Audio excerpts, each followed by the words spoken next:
தாய்மாரெலாம் பார்த்திங்கன்னா, நம்ம ஏதாவது ஃபங்க்ஷன் போகிறோம் அப்படின்னா ரொம்ப பதட்டமாகவே இருப்பாங்க. ஏன்னா அங்கே வயசானவங்களாம் வருவாங்க. அவங்க எதுவும் குறை சொல்கிற மாதிரி இருக்கக்கூடாது அப்படின்னு சொல்லிட்டு பார்த்து பார்த்து நம்மளை கிளப்பி கூட்டிகிட்டு போவாங்க. பொம்பளை பிள்ளைங்கள புடவை கட்டு, முடியை விரித்து போடாத, கையில் கழுத்தில் ஏதாவது நகை போட்டுட்டு வா, மொட்டையாக வராத அப்படின்னு சொல்லுவாங்க.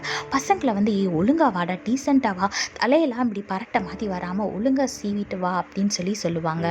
எல்லார்ட்டையும் ஒழுங்காக பேசணும், பிரைஸ் தி லார்ட் சொல்லி என்ன எப்படி இருக்கீங்க அப்படின்னு சொல்லி பேசணும் அப்படின்னு சொல்லிலாம் ட்ரைனிங்லாம் கொடுத்து கூட்டிகிட்டு போவாங்க. யாரும் குறை சொல்கிற மாதிரி நடந்துக்கூடாது, ஒழுங்காக எல்லார்ட்டையும் நல்லா பேசி நல்ல பிள்ளையாக வரணும் அப்படின்லாம் சொல்லுவாங்க.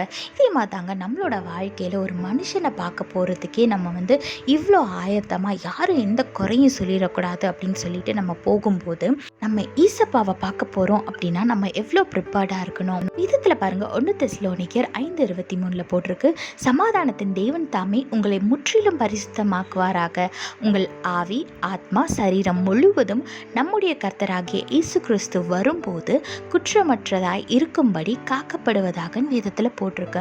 ஆமாங்க, நம்ம ஏசப்பா வரும்போது நம்மளை எந்த ஒரு குற்றமும் சொல்லாதபடிக்கு நம்ம பரிசுத்தமாக இருக்கணும். அதுக்கு நம்ம என்ன பண்ணணும்னா, ஒவ்வொரு நாளும் தேவனோட சமூகத்தில் அமர்ந்து நம்மளோட பாவங்களை, குற்றங்களை, மீறுதல்களை எல்லாம் அவர்கிட்ட சொல்லி ஏசப்பா என்னை மன்னிச்சிருங்கன்னு சொல்லி ஒப்பு கொடுத்து நம்ம ஏசப்பா கிட்ட ப்ரேயர் பண்ணும்போது ஏசப்பா நம்மளை பரிசுத்தமாக்குவாங்க.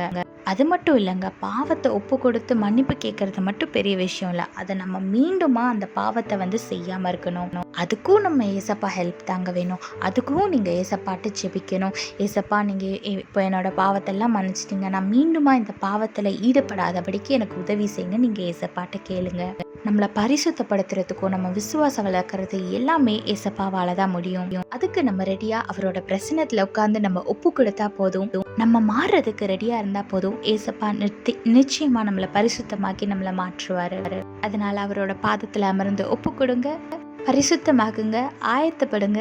ஏசப்பா வரும்போது குற்றமில்லாதவர்களாக இருக்கும்படி ப்ரிப்பேர் ஆகுங்க. கர்த்தர் உங்களோடு கூட இருந்து உங்களை ஆசீர்வதித்து பாதுகாத்து வழி நடத்துவாராக. ஆமென். If we are going to our grandparents' house, our mom will compel us to wear a dress that is covered from top to bottom, and she will also make us wear jewelry.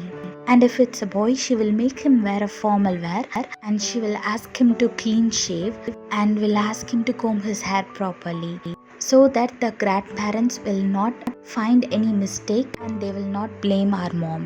Likewise, in our life, we should always be prepared to meet our Lord Jesus, and when we meet him, we should be blameless. Look what the Bible says in 1 Thessalonians chapter 5 verse 23. Now may the God of peace make you holy in every way, and may your whole spirit and soul and body be kept blameless until our Lord Jesus Christ comes again. Yes, we should be kept blameless and we should be holy in every way.